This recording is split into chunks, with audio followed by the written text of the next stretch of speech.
Chapter 20, we're going to start our discussion about carboxylic acids. And in Chapter 21, we're going to continue and talk about carboxylic acid derivatives. All right, introduction is we'll talk about the functional group and about what carboxylic acids are. The functional group for carboxylic acids consists of a carbonyl and an OH group, right, which is bonded to the same carbon. This is something you already know. This is kind of a shorthand way of drawing a carboxyl group, a COOH. Aliphatic acids have an alkyl group bonded to the COH. Aromatic acids obviously have an aryl group. And fatty acids are basically a long chain of aliphatic acids. When you hear the term fatty acid, that implies probably like 8 or more carbons to a carboxylic acid. All right, this is some common naming. I don't usually use this naming, but you might see it. Instead of doing a number system, what the old way of doing it is by alpha, and then beta, and gamma, and delta, and epsilon. So rather than counting this as the 1 carbon, and this is the 1 carbon, and 2 carbon, and 3 and 4, and so forth, which is what we will learn because that's the IUPAC way. This is kind of an older way of doing it. So you will see this, but it's not something I'm really going to emphasize in this class. But if you do go and take a biochemistry course or even a molecular biology course, sometimes this is how they name carboxylic acids. All right, so many aliphatic acids have this historical naming, and they use a Greek letter to symbolize which carbon that they're talking about. I'm going to teach you the IUPAC method, in which the carboxylic acid is always the 1 carbon. Okay, that's always going to be carbon number 1. Okay, and then every carbon after that is numbered according to that. All right, so you don't have to say 1 in the name because it is always the carboxylic acid. All right, and what you basically do is drop the E in ane and put oic acid. All right, I believe that says it on the slide here. There you go. So remove the final E from alkane name and add an oic acid to it. So if you have a 1 carbon carboxylic acid, okay, it's called methanoic acid from methane. Common name is formic acid. Okay, any 1 carbon fragment is called formic acid. If it was an aldehyde, it's formaldehyde. Okay, formic acid is actually the acid in red ants. So if you've ever been stung or by a red ant, it kind of burns a little bit. That's because they're injecting you with formic acid. All right, ethanoic acid, 2 carbons, 1, 2. All right, for short, acetic acid. All right, here's one just to kind of show you the naming. Here's your longest continuous chain of carbons. That includes your carboxylic acid. On the second group, you have a cyclohexyl group. So cyclohexylpropanoic acid. Again, here's the more common way of doing it. Alpha, remember we learned that's the alpha carbon, but like I said, these common names are not the ways we're really going to look at it. Okay. Longest chain of carbons, okay, that include the carboxylic acid. So this is what's called an acetyl group. Okay, now you might be wondering, well, why can't you number this? All right, you have 4 carbons and you have a ketone. You actually could. I think we learned that this is called an oxo group. So, you know, you can do, it'd be 3-oxo 2-propyl butanoic acid. That would work too. But they're just kind of showing you this is the longest continuous chain of carbons. And since you can name this as an acetyl group, that's the way that it'd be named. Okay. Here you have an amino group, so 4-amino butanoic acid. Everything else is pretty straightforward. Okay. So the first carbon is always number 1. You don't have to say 1. Unsaturated acids are very common, where you have a double bond on the chain. All right, and there's nothing tricky about this, but instead of hexanoic acid, it's hexanoic acid. You put an E in there. Okay, again, this is the newer way of putting the 3 in here and calling it enoic acid. E-N-O-I-C, enoic acid. Okay, so here's your 3 carbons. You have a phenyl group hanging off of it. These usually have a cis and trans, or E and Z is how you would name it. Okay. This is a carboxylic acid, so you actually name this as the functional group, and you have a cyclohexane carboxylic acid. We're not going to talk too much about something like that, but if you have it hanging off the ring as a substituent, that's how you name it. Okay? So everything here is what we just talked about. Aromatic acids, it's a benzoic acid. We've learned that. So whatever the group is, if you have an amino group, it's aminobenzoic acid, hydroxybenzoic acid, methylbenzoic acid, naphthalic acid, naphthoic acid. All right, don't even worry about that.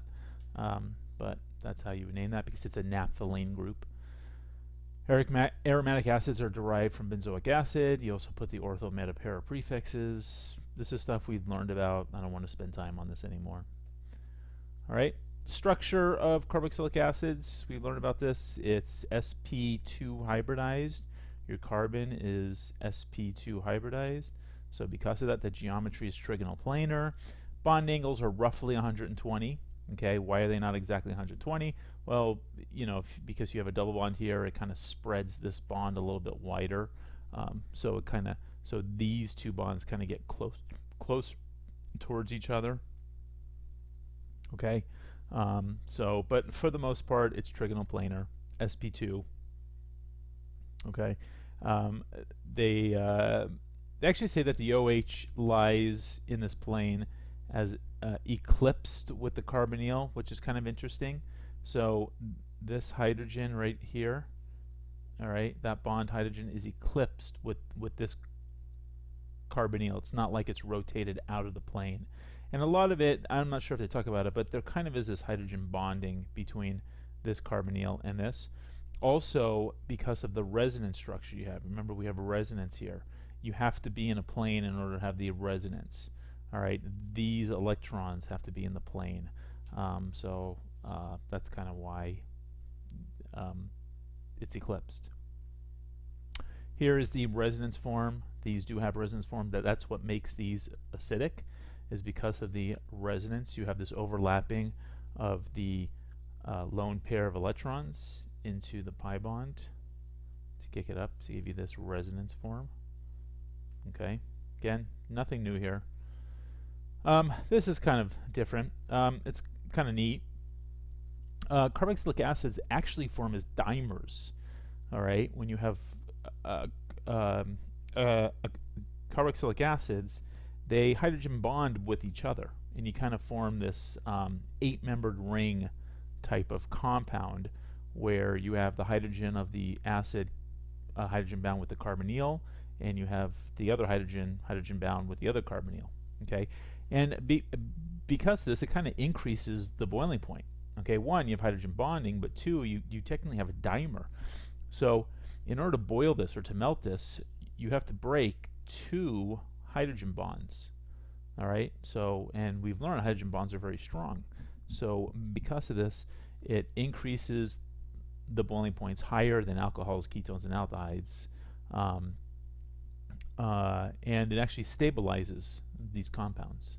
All right, so you can see right here that carboxylic acids boil at considerably higher temperatures than alcohols. The higher the boiling points of the carboxylic acids is because of the hydrogen bond dimer. Okay, let's look at some melting points. Aliphatic acids with more than 8 carbons are usually solids. All right, anything less than 8, it's usually a liquid. The double bonds, especially the cis, have lower melting points. Okay. Here they kind of just show you acids that have 18 carbons. Here's a saturated. Okay, stearic acid is saturated. Here's oleic acid with 1 cis double bond. Look how it drastically changes the boiling point. It's because this molecule now can't stack on top of each other. When you have a saturated, it's completely staggered. It can stack. When you have the cis double bond, it can't stack. If you have 2, obviously you have less stacking. All right, so linoleic acid is also a liquid with a boiling point of -5. Solubility, because of the hydrogen, it is soluble in water. However, as you increase your carbon chain, you decrease the water solubility. So water solubility decreases with the length of carbon chain. I think it's about 8 to 10 carbons with the carboxylic acid are soluble in water. So acids with more than 8 carbon atoms are nearly insoluble. It's about 8 to 10. Okay, it depends on the other things on there. Okay, but they are very soluble in alcohols. Also soluble in relatively nonpolar solvents like chloroform, any kind of halogenated form, because you can actually form a hydrogen. Because the hydrogen bonds of the dimer are not disrupted by the nonpolar solvent. Okay. Acidity, they're carboxylic acids, so they have relatively low pKa's. All right, so carboxylic acids may dissociate in water to give a proton in the and a carboxylate ion. This is called carboxylate right here. All right, the equilibrium constant for this reaction is called, we know this, the acid dissociation. Don't worry about the Ka equations. You know, I don't really talk about that. I just care about the pKa's. We're not going to be doing any calculations. We'll just be talking about the difference of pKa's. Okay, so the acid will most likely dissociate the pH of the solution is higher than the pK of the acid. Okay, here's kind of an energy diagram to show you the stability and why these things are more acidic. So if you compare an alcohol, which roughly has pKa's around 16, compared to a carboxylic acid, has a pKa of 5. So it's 10 to the 11th times more acidic. 10 to the 11th times more acidic. That's pretty darn acidic. Okay, so if you look at the alcohol, okay, the energy of the anion is this, roughly that, but the energy of the carboxylate, because of the resonance, it stabilizes it, so the energy is dropped down. So because of that, the acidity of these are much higher than the acidity of the alkoxides. And here's kind of a list. You don't need to know this, but it just I kind of like it because it kind of gives you an idea. You can kind of see that these are roughly between 4 to 5. Okay, so carboxylic acids, roughly between 4 and 5. So here's formic acid. As we start adding carbons, you can see that the acidity kind of increases a little bit. The reason is because we learned that carbon is a donating group. Carbon donate electrons. So if you donate electrons, you're not stabilizing that anion as much. Okay, once you get to electron withdrawing groups on your aromatic ring, notice you have a drastic drop in pKa. Okay, so which we will talk about shortly. But you know, regular carboxylic acids about 4 or 5. Okay, these are dicarboxylic acids. You have 2 pKa's. One pK for one proton, the other for the other.